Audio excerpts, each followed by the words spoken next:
Welcome everyone to Wizard World Virtual Experiences. I'm Jerry Milani, and today we're reliving our childhood for those of us of a certain age, and uh, many of the generations since then have also enjoyed these films. We have two of the stars from the Witch Mountain series. I can't wait to get them on and start talking about that. But first, want to remind everyone, whether you're watching in Twitch or Facebook on YouTube, go into the chat room if you have questions for these folks. Put those questions in there right now. Let us know where you're from.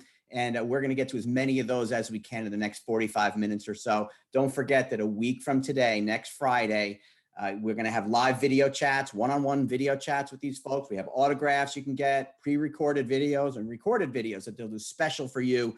Just go to wizardworldvirtual.com for the schedule of all of our upcoming events, in addition to everything that you can purchase from today's Q&A. Coming up over the next few days, we've got some great virtual experiences for you right here at Wizard World Virtual Experiences, whatever channel you're watching it on, Twitch, Facebook, or YouTube. Coming up tomorrow, it's the Voices and Art of Disney. Very exciting. We're expanding our Disney from today to tomorrow. And then on Sunday, we have an artist, F. who's coming out with a new baseball card, a Topps baseball card on Monday. He's going to unveil that for us, though, on Sunday, which will be fun.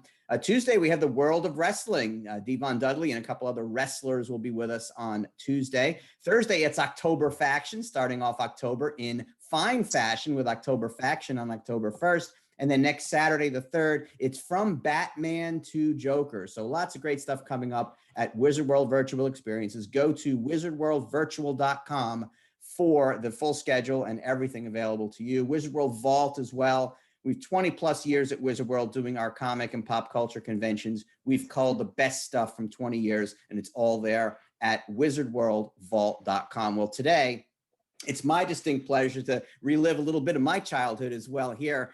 First, she appeared in more than 50 scripted films and TV shows following her first big role as Tia in the first Witch Mountains movie. That doesn't include a diaper ad at age 4 months.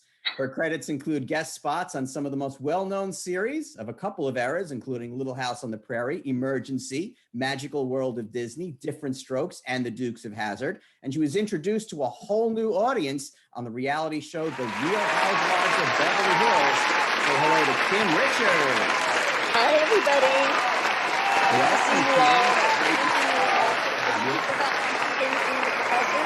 Don't you worry, we get to talk about all of those. I'm just saying, I think you might have missed I had, one, hi, everybody. I had to keep your bio down to under 2 minutes. There's so much other sorry, stuff. guys. And he's been in more than 60 films and TV shows, following up on the Witch Mountain movies with a stint on the Magical World of Disney. And as Preston in Star Trek II, The Wrath of Khan. A lot of our sci-fi fans will remember that. He also hit the TV circuit with guest appearances on shows like The Jeffersons, Wonder Woman, 8 is Enough, Little House on the Prairie as well. He's gone on to a second career in post-production and digital animation. Say hello to Ike Eisenmann. Hello. Hey, everybody out there. Thanks for being with us. Well, Ike and Kim reunited once again here. We appreciate you being with us. Guys, tell us first, how much fun was it to be a teenager and be in these films? Well, we weren't teenagers at Almost first. Teenagers, yeah.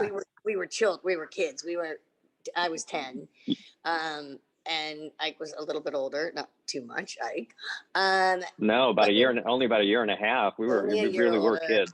We were children, and it was always fun. You know, first of all, working for Disney was amazing. It was like a family, and working with the crew, first of all, it was like a family for me. I honestly can tell you, Frank, the cameraman, LaRue, the hairdresser. I mean, it became a real family. I was actually put under contract to Disney, and I was the only one put under contract to Disney as a child since Haley Mills when she was 10. So actually, it became a real family for me. And working with Ike, it just became, I don't know if you know this, but Ike and I started getting cast as brother and sister outside of Disney stuff. Hound of Hell, we became brother I know. and sister. Yeah, when we were teenagers, they cast us both as brother and sister, and the producers had no idea that we had done the Witch Mountain films together, which I found absolutely hilarious. So it was inevitable, I think, for the two of us, because we look so much alike, especially as kids, that we would be cast as brother and sister. but I have to say my experiences at Disney as a child actor were overwhelmingly fun and incredible. And had been a dream of mine, actually, when I first started in the business to work for Disney. It was something that I was dying to do. And so I ended up getting the opportunity to co-star in Witch Mountain. It was just, it was overwhelming to me. And yeah, Kim and I had a blast. I mean, we it's so funny because we worked together so well that it was just seamless. I mean, from the day of the screen test to our first day on set, we just fell right into place and started having a great time. And yes, like Kim says, working for Disney is like working for a family. Because I also was put under contract with Disney for 3 years, which is why I did the subsequent roles I did about a couple weeks into shooting, which was even icing on the cake for me. So getting to know that I was going to get to work on more Disney projects was absolutely just so exciting for me. I think when you see how Ike and I interacted, just our connection as children on the show during filming, you could see it was a genuine, almost brother and sister connection, I think, which made it, I'm not going to say easy because it's never easy working with kids, but I have to say it was kind of easy working with us. I know John Huff, our director, John Huff, who is an amazing director on Escape Twitch Mountain. He was the most patient. He was firm, but he was patient, and he would take us each aside at different time, and because it's hard, kids get distracted. There was a scene we worked in an orphanage, and there were tons of kids, and kids want to play, and Ike and I wanted to play a little. I mean, there's tons of kids, and when you're working up north and you're away from your family, and it's just Ike and I most of the time, and then there's all these kids, and there were times he had to take us aside, or take me aside at least, and go, okay, focus right now.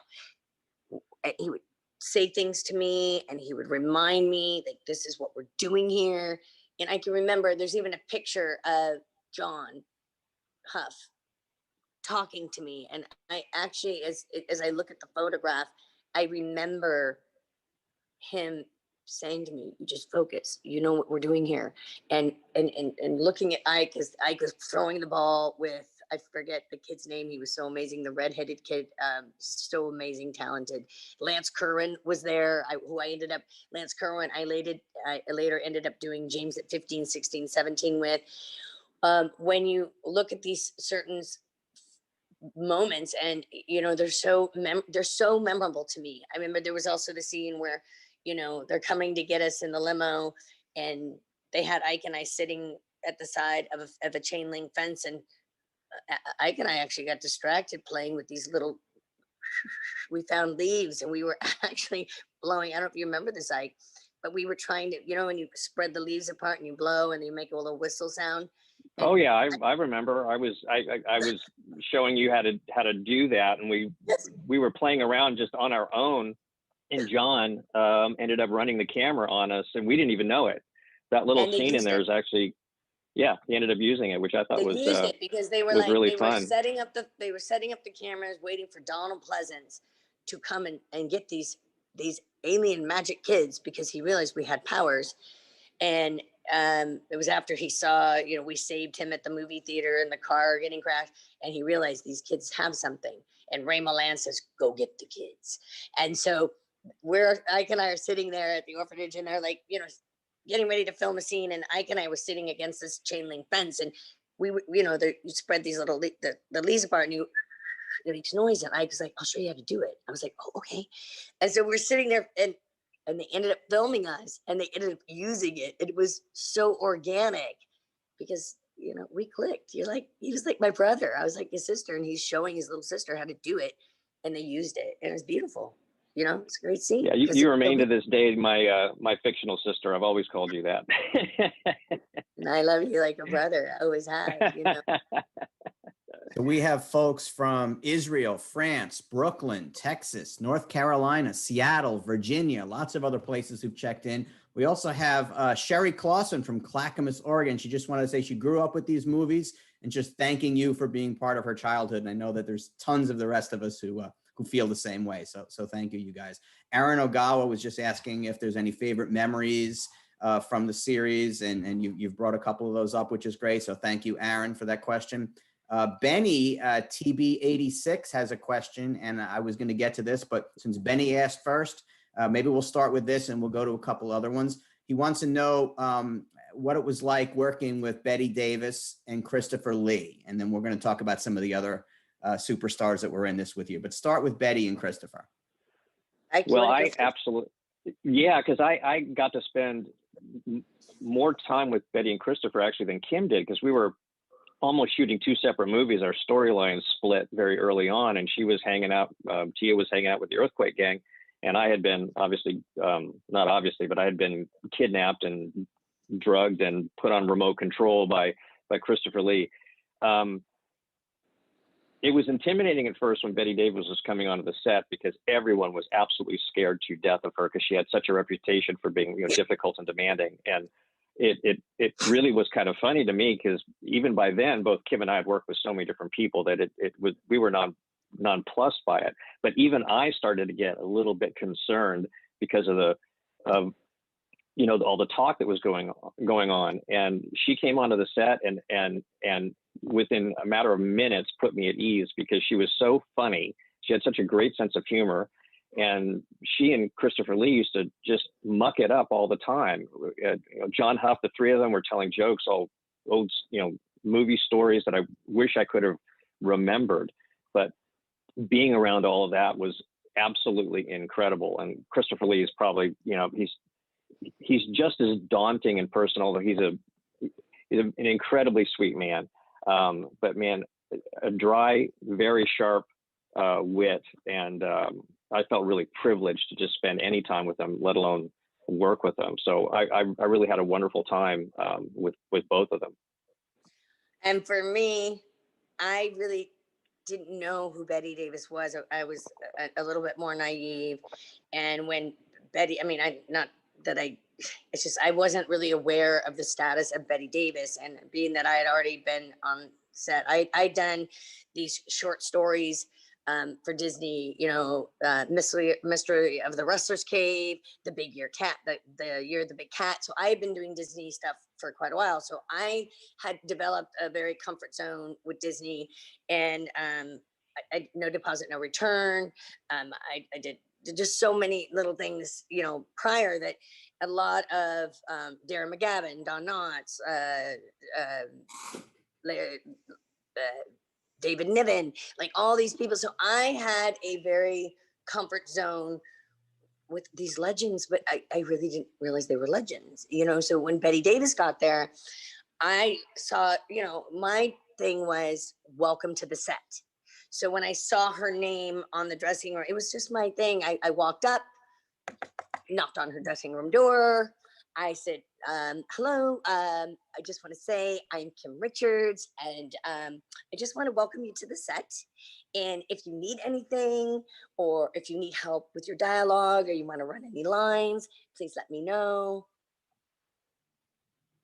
I just remember seeing my mother, and she basically said, who is this child?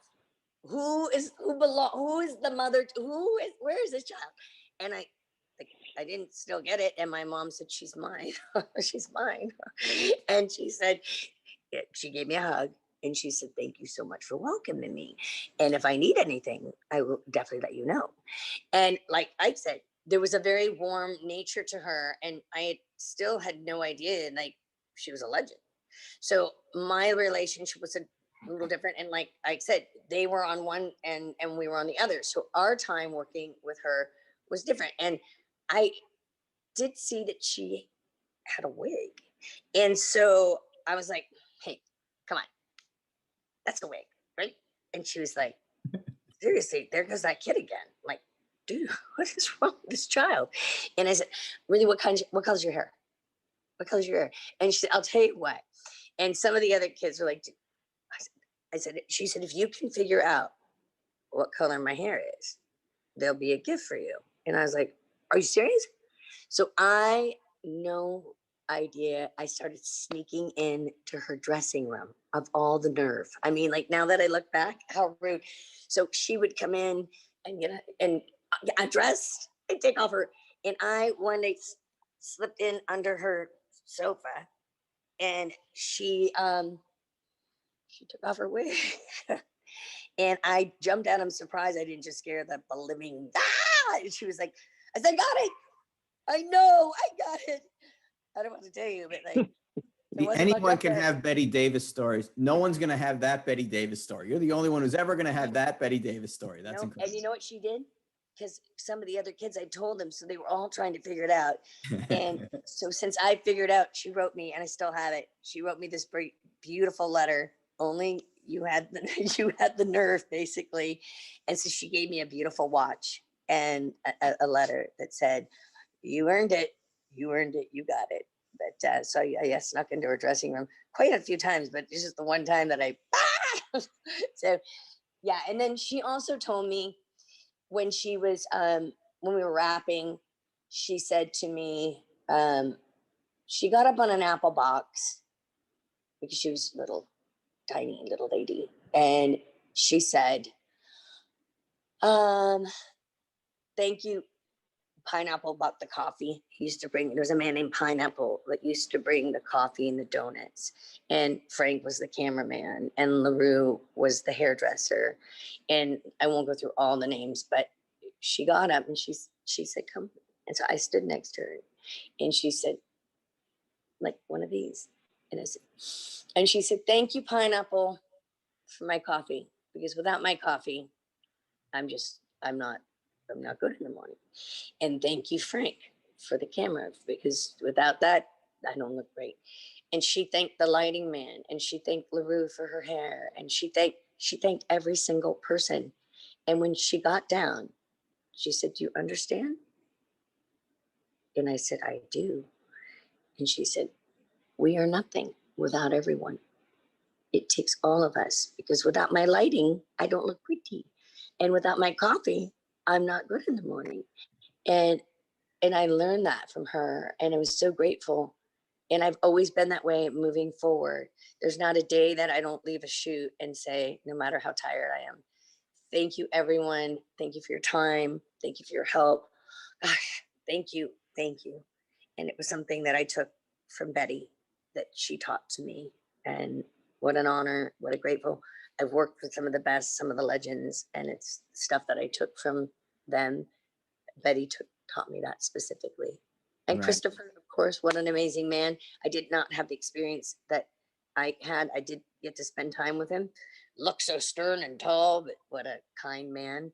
And but I had a closer relationship with Betty that I got to, develop. So and I we'll get back to some of the other stars too, because there were so many, and Jack Sue and Eddie Albert. But I do need to, for myself and for fans who I know are interested, I do need to ask you about Ray Milland, because Ray Milland, me, that's Hollywood classic also. What Ike and Kim, Ike, start with, what was your interaction with him, and did you know like his stature in the business before he got on set? I was very aware of him because I watched a lot of television, and his older films were on all the time. So he for me was kind of like he was my first major movie star that I met, and he really was like studio royalty. He had this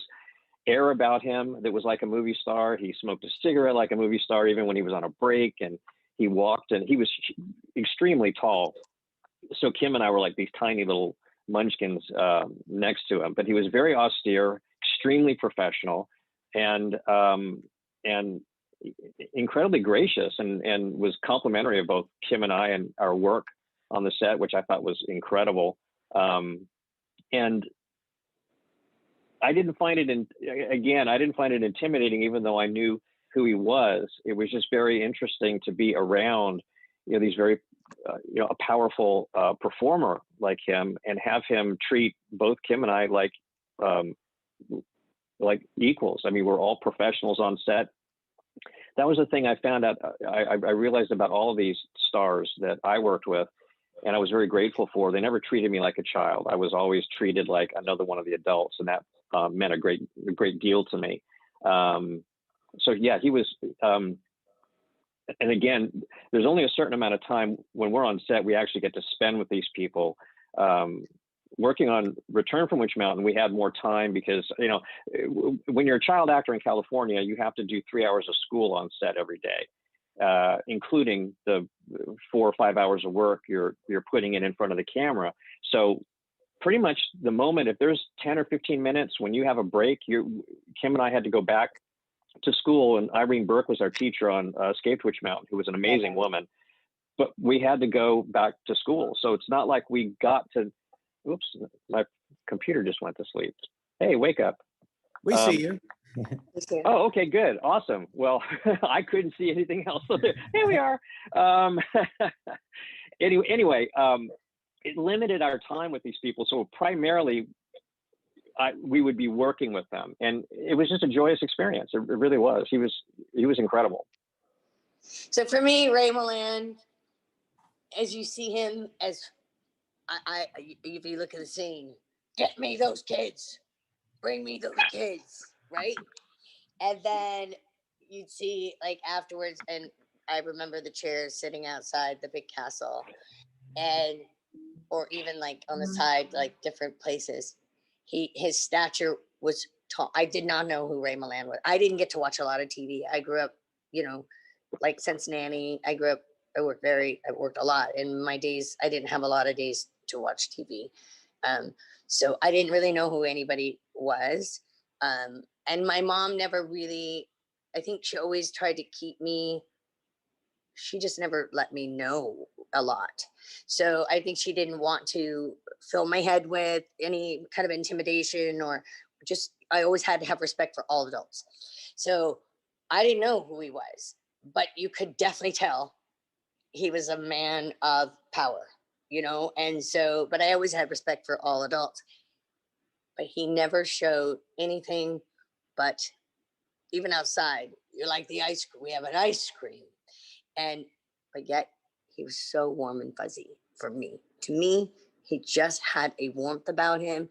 And I wouldn't say he treated me like an adult. I don't know. I guess that's Ike's take on that. I did not feel like he treated me like an adult. I felt like he treated me almost like a daughter, like just very loving and very respectful. And I felt like he treated us as, yes, he's the legend. He's the powerhouse there. But there was an equal feeling as far as we're all there together. Another kind of Betty Davis kind of feeling, like we were all in this together. And yes, he's Ray Milland. Donald Pleasance, the same. He actually brought up, when we worked up Big North and up in Big Sur, and he brought his wife and his kids. And another one, he looked so, my goodness, get those kids. And yet he came with his wife and his kids. And off camera, he's sitting there like, you know, have a seat on my lap. Super lovey-dovey, great guy. My dad and my sisters came up on occasions. Because my mom was there, but my dad and my sisters were able to come a few times, and it's just something so warm and cozy about him too. Like, but they come off as, well, that's their job, but what they perceive, and yes, they are legends, and I feel so fortunate. But the way they treated me personally, I felt like an uncle. As my uncle, you know, they were very kind and very warm. And I remember sitting at the table when they pounded their hands, and I was like, no, I'm not scared of Yeah, those are great memories from both of you. I want to remind everyone, whether you're watching on Twitch, Facebook, or YouTube, we've got great chats going in all three. So go ahead and contribute to those chats. Also, go to wizardworldvirtual.com. Your opportunity between now and next week.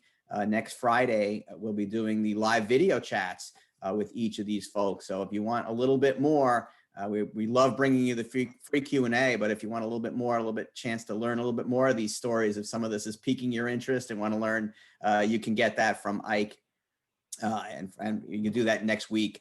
and you can go to Wizard World Virtual for that. Also autographs, recorded video messages. Those are both available. I want to give you a sense of what some of the folks are talking about in the chat rooms.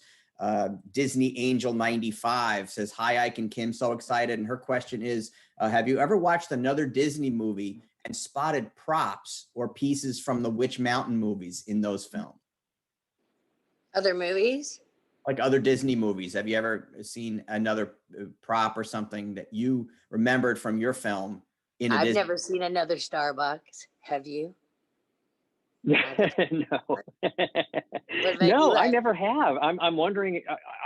I would assume because their prop department was huge and in-house, and they used different, the same pieces for different films. I would imagine that has happened, but I've not seen anything noticed anything necessarily from Witch Mountain being used in something else. But I'd love to know if somebody else has. That'd be a great thing who wants to our learn about. windbreakers? Who wants our windbreakers? Oh, I know. Oh, Seriously. I know. And what a nightmare those windbreakers were. I got to tell you, especially back in the 70s, those things were noisy as heck. And we had to wear radio mics under our clothing because we did so many exteriors and running around and, delivering dialogue. And it was constantly rubbing onto the mics and making it sound like sandpaper over everything. So, and they weren't nearly warm enough, were they? Because it was cold, especially on a Big Sur. Boy, it was really cold. I will tell yeah. you, I had a cat named Winky. Oh, did you? Yeah. I did not know that. Yeah. I did not know that. Yeah, Winky was a blast. Yeah, talk about working with the animals. I mean, you worked with the bear, which we saw. Bruno was like. Yeah, tell me about working with the animals. I thought Bruno was mine. I thought he was mine. I was like, get back. This is my bear. There he is. Yeah. I used to wash him on the weekends, give him baths, How did you feel about working with the bear? Well, he was extraordinary to me because you would think you'd be a little scared or intimidated having to work right alongside something as massive as that, and of course, potentially dangerous. But Bruno actually played Gentle Ben in the series from the 50s, 60s. And so he was an old studio bear, very professional. And actually in that shot that you just showed behind you a second ago, that was a kind of a semi-complicated little move we were doing where Kim and I were going along and I was trying to convince her to send the bear away. And Bruno was supposed to walk up to us and stop between us. And, then Tia talks to the bear and sends him off. But every single take, Bruno kept coming up and walking right between us and heading straight towards camera and not listening to his handlers. And it was really, kind of funny and odd. And we couldn't figure out how to deal with it. And on the last take, the take they ended up using in the film, Bruno comes up, and you will see me in the film actually do this. He starts to keep moving up, and I just put my hand right on him, and I start petting him, and I literally pushed him, and he stopped at his mark, thankfully. And then we got to complete the take, and it was the only one that we could use because he just suddenly decided he didn't really want to cooperate. So sometimes that happens. Animals are, they say, W.C. Fields said, never work with animals or kids because they're either one is not doing its job or the other's upstaging the other or something like that. And often that's, going on. Winky, there were several Winkies. There was a Winky that winked that they had trained to wink. And then there was Winky, one Winky I worked with. I was kind of working on a horse on Thunderbird. Yeah, jumping on. Yeah. I had to rehearse for quite a bit, getting him to jump to me. And we'd gotten it down pat. And then all of a sudden, the scene introduced the horse, and Kim and I are on the horse, and suddenly Winky was not happy about that. Yeah, but Winky jumped to me, and because the horse was there, he was freaked out and just dug his claws into me as deep as he could, hanging on, and it was just, it was crazy. It was crazy. So the dogs, that was a whole nother. What? Yeah, the dogs was a whole nother thing. I mean, you talk about just a wild group and they were completely playful. They were just having nothing but fun. There was nothing scary or intimidating about them at all. except having them chase you up the hill. You watch my face. They're like, kids. Oh, I know you were scared. Action. I remember you were scared. Kids, I remember you were they- scared. yeah, they're like dogs. There's like 3 actions. Action 1, action A, action B, action C. Kids go, and you watch me, and I'm like, oh, never been so freaking scared in my life. And then Ike's like, it's okay, I'm holding it. I said, no, they're chasing. I'm so scared.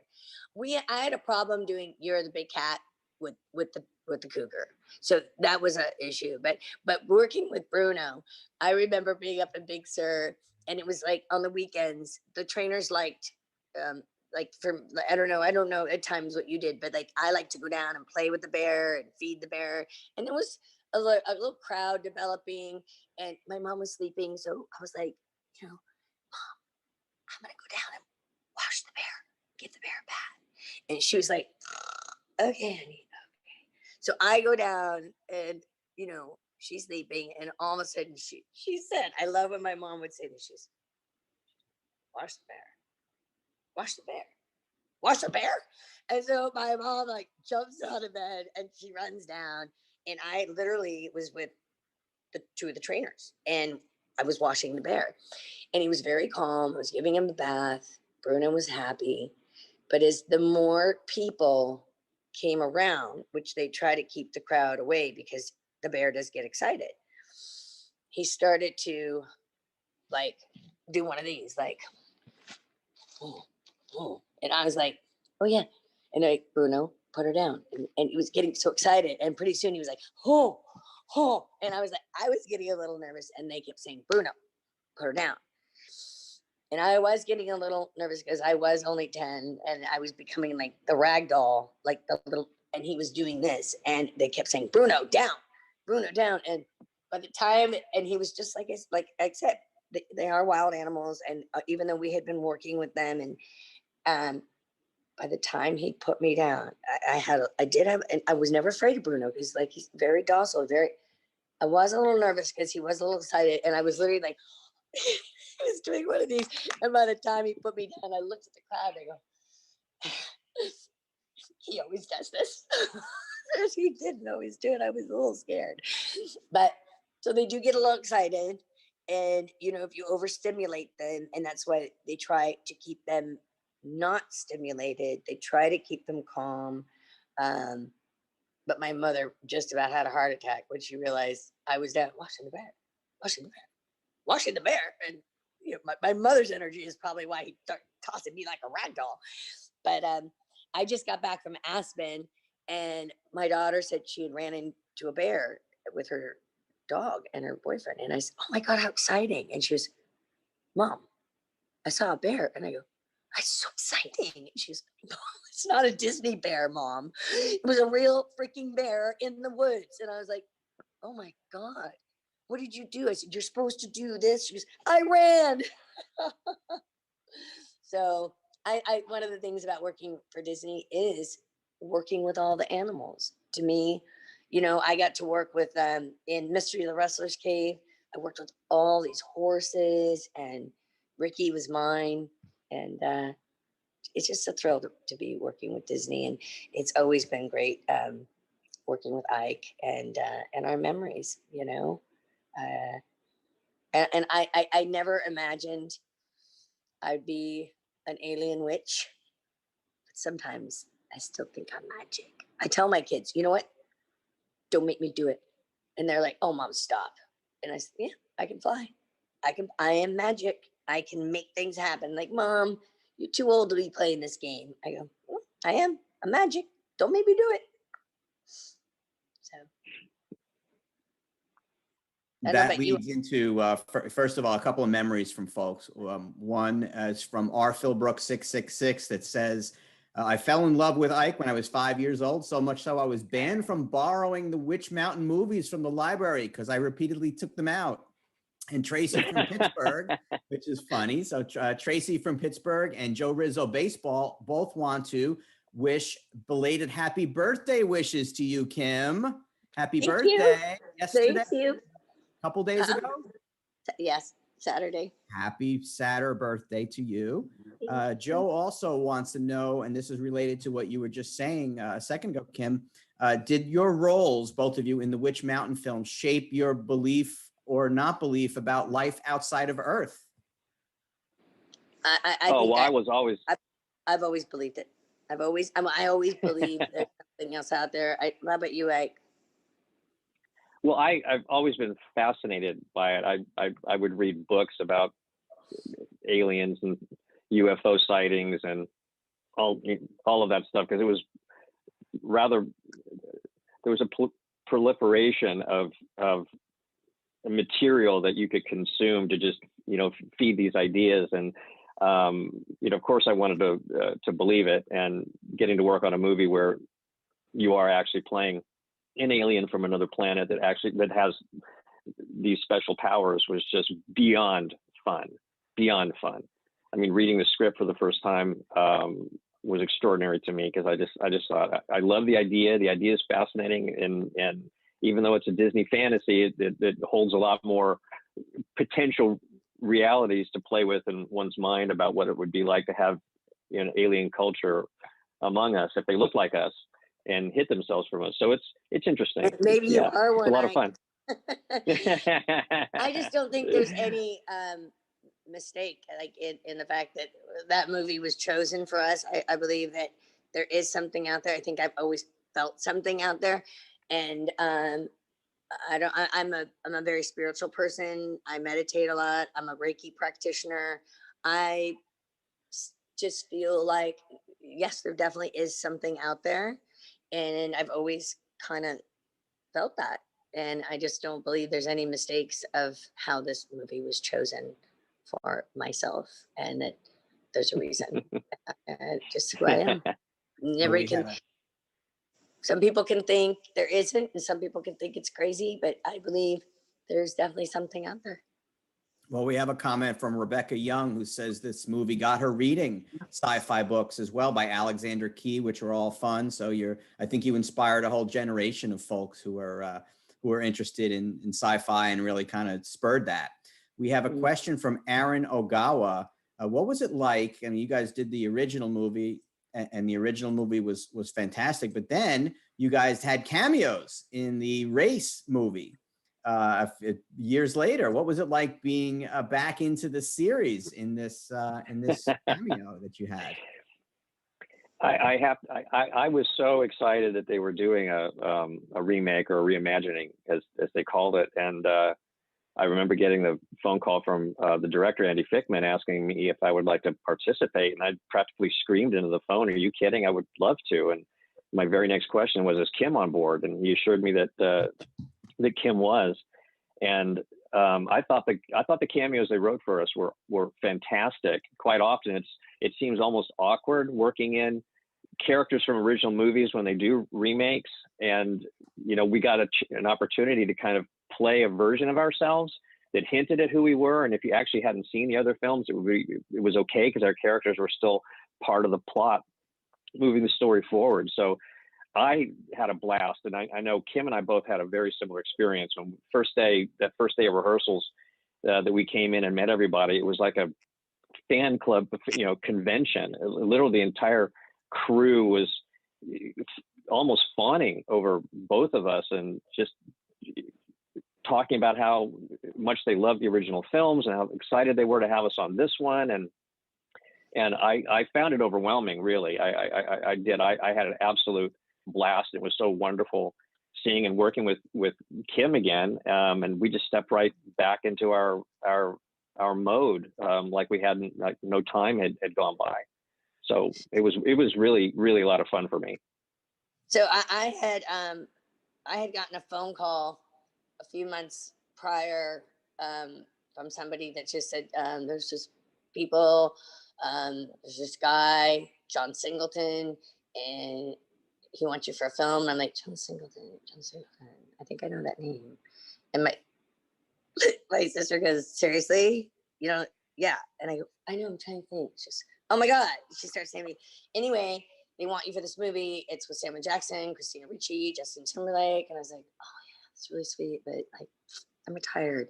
I ride horses. I have my kids. Like, are you kidding me?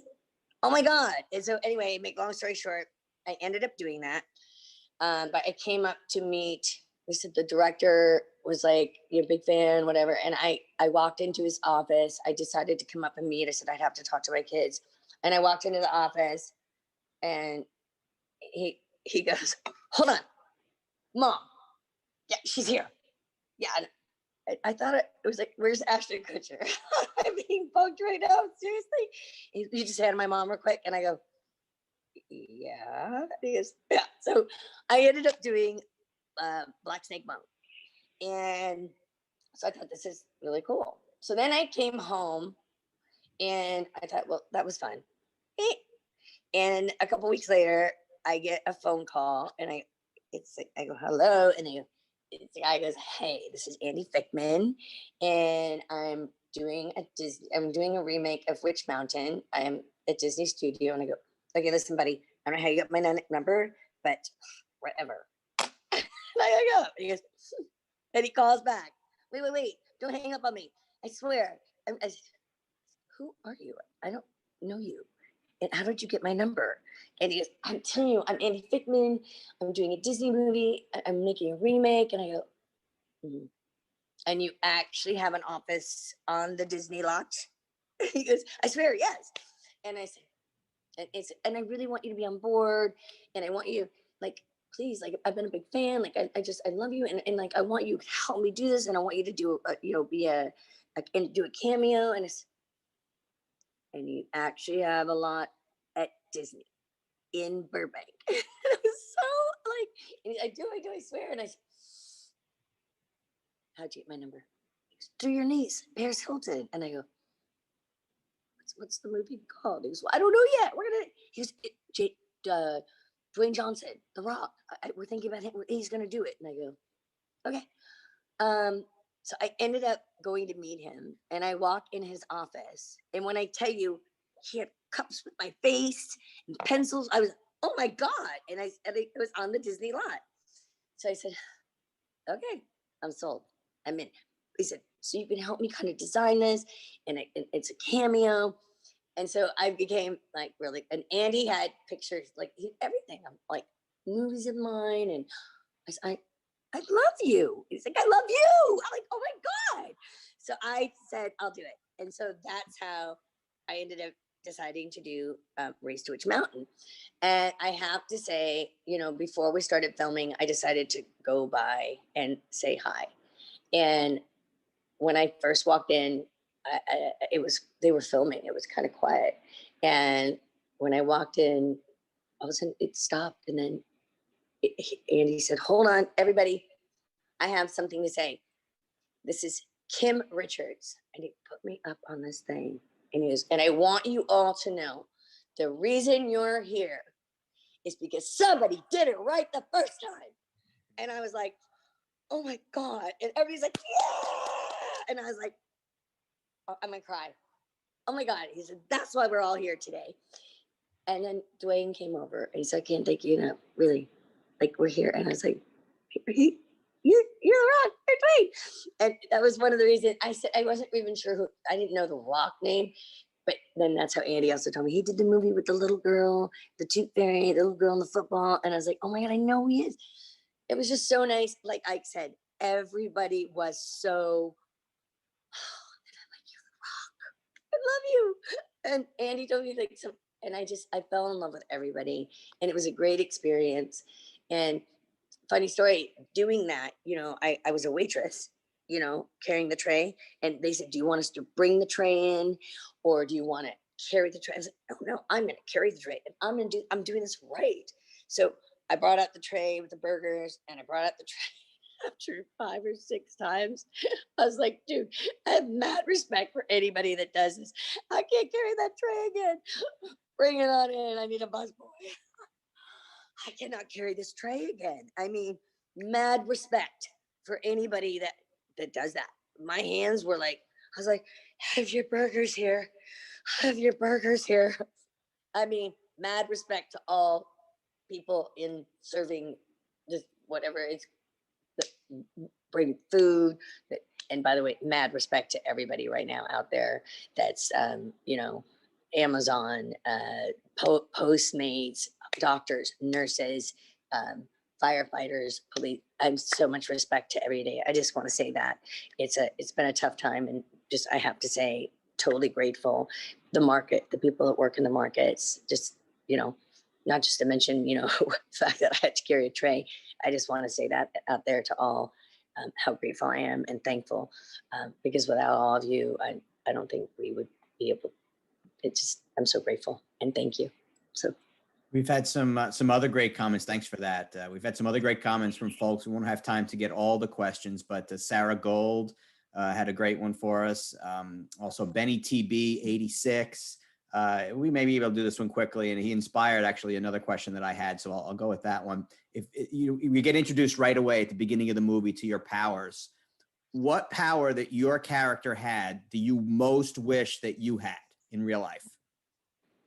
well, I already know. I already know I can see and I can make people. I can talk to people. I know that. I got that. Sometimes I want to fly. You know, Oh yeah, yeah. Making things be able to telekinesis, being able to make things move with your mind that has fascinated me since before I did that film, and so I think that's something that would be pretty handy. So Benny wanted to know if you guys on set ever pretended that you were using telepathy like you had in the movie. I can say no. No, for me, I did it with my kids. For me, no. I used to say to my kids, apparently, really? Yeah, apparently you do. I'm telling you right now. Hey, and if they're buying into it, you're doing a convincing job. It's fantastic. And were you really playing the harmonica, Ike? Were you really playing that? Oh my God. Thank you for asking that. No, I was blowing into it, blowing notes. Good job. I swear, when I got the part, I was such a serious kid that I was concerned because no one had asked me whether or not I could play the harmonica. And I thought I needed to learn. So my mother ended up taking me to a music store, and I bought a harmonica. I used the little instructions inside the box and taught myself how to play Twinkle Twinkle Little Star. And I was terrible. I'm not musical. I have no musical ability. So I was so afraid the first time on set when I was going to have to quote unquote play something. And it turned out all they really wanted me to do was just blow into it and pretend. So that ended up being all I needed to do. So I got over that pretty quickly. You did a good job. Come on. Oh, well, thank you. I appreciate that. But yeah, at least it wasn't what I thought I needed to do. Yeah, it wasn't what I thought I needed to do. So I mean, it wasn't like you were really blowing and making everything open and close, but you. Well, Dooley Wilson's not playing the piano in Casablanca. So if Dooley Wilson doesn't have to really play the piano, you're fine with just showing off doing your harmonica in that's why they call it that's why they call it movie magic, whether it's real magic or whatever. Magic. So we're just about out of time, but I did want to give both of you a chance just to kind of do a shout out, something you've got going on, thanks to the fans or what have you, and remind everyone that go to wizardworldvirtual.com, and that's going to be your opportunity. We covered a lot of ground here, but there's so much more we could have. If you have more questions for these folks, those live one-on-one chats, they are a great memory for folks. Go to Wizard World Virtual for that. Ike and Kim, just last words from you guys. Yeah, for me, I look forward to talking to you guys one-on-one. I think that's going to be a whole lot of fun. And I just want to say is for my part in all of this, from the autographs or the recordings or the chats, I'm donating a portion of my proceeds to the American Diabetes Association and the CARE Foundation, which is an amazing little, fairly small organization, but they provide service animals to many, many people with handicaps. And they're one of the only ones in the United States that actually provide service animals to children, specially trained to work with children with handicaps. So it's become very dear to my heart. And I just wanted to share that with you guys. So if you participate in any of this with me, you'll be participating in a couple of good causes as well. And again, I just want to thank you all so much. I mean, the fans, it has always impressed me how the fan base has loved and cared about these films. And they're sharing it. Many of you have shared it with your own children who have now become fans of the films as well. And it's created a real lasting legacy for both Kim and I in a really huge way. And I just want to tell you how grateful I am, because I'm so excited and happy to be a part of it. And before I get too emotional, I'm going to throw it to Kim. Oh, in the spirit of that, we put the goat up for you for now, in the spirit of that donation. For me, first, I just want to say thank you to all of you. When I say I love my fans, I am going to get emotional because I really love all of you. You've been so inspirational, so supportive of everything in my life. Sorry. And wait a minute here. I love all of you. I know this has been a tough year for people, everyone. And I just want to thank all the people on the front line. I want to thank doctors, nurses, firefighters, policemen, UPS, Amazon, people in the markets, everybody that's out there working hard. I'm in quarantine. I stay in quarantine. So my focus right now is to stay at home. I spend as much time I can with my family. And my thing right now is for all of you to stay safe and healthy. I work energetically. I do a lot of meditation. I'm a Reiki practitioner. I work every day. I'm focusing more on working energetically and growing, so I can continue to do my inner work, so that I can maybe one day open a place that I can share what I've learned to be in the place I'm at today. So I do a lot of work at home to grow inside, so that I can be the healthiest I can be for myself, for my family, for my fans, and for everybody. And I just want to send tons of love and light to all of you, and stay safe and healthy. And I love you all. That's certainly a great sentiment to end on. And Ike and Kim, it's been 45 years. Can you not say that? The movie first came out, and still 2, 3, 4 generations later, depending on how you count it, this movie is still enchanting people. It's got a whole new life on Disney Plus. If you have Disney Plus, and you folks, you haven't watched this movie in a while, crank it up. The remake is on there too. The reboot from 2009 is on there too. Go ahead and just have a little marathon with your kids or just with yourself. It'd be well worth it. It's a movie that has, unlike some others, is really, it carries today just as well as it did 45 years ago. Ike and Kim, want to thank you so much for being part of Wizard World Virtual Experiences today. And to all you watching on our feeds today, we appreciate you being with us. I'm Jerry Milani. Please join us soon again for Wizard World Virtual Jerry. Experiences. Thanks so much. Thank you. Stay safe, everybody. I love you.